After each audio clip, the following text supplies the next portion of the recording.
Hello welcome to Navata TV. ఈరోజు topic ఏంటంటే ఆడవాళ్ళకు ఏమంటే ఎక్కువ ఇష్టం. అలంకరణ ప్రధానమైనటువంటి వాటిల్లో ఎక్కువగా ఆడవాళ్ళకి ప్రథమ చాయిస్ పువ్వులు.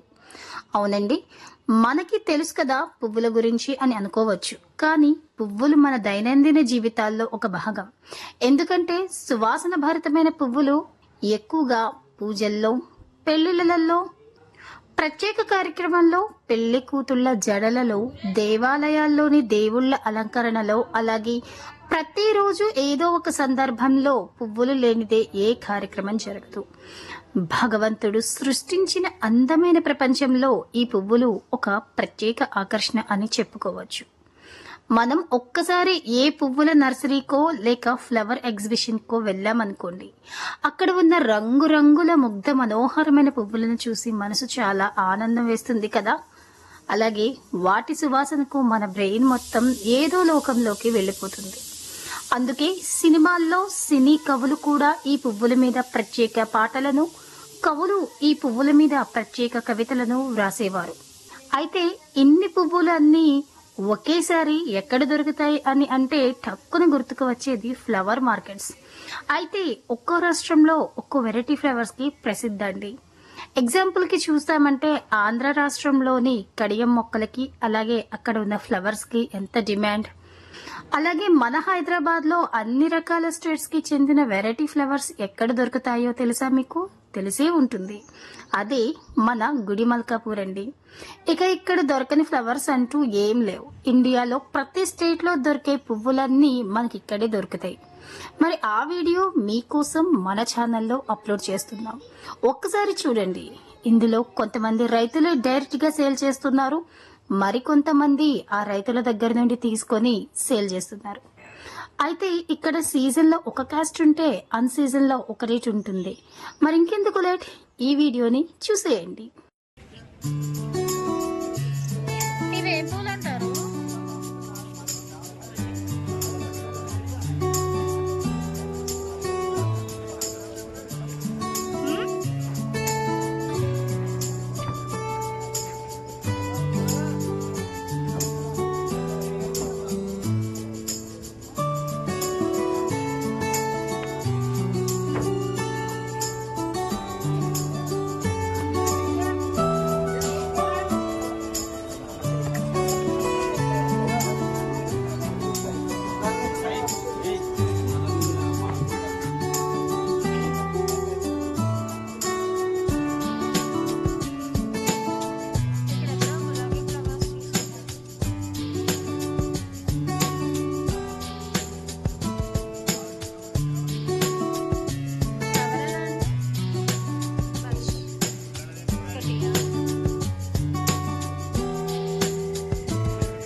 మీ పేరన్నా?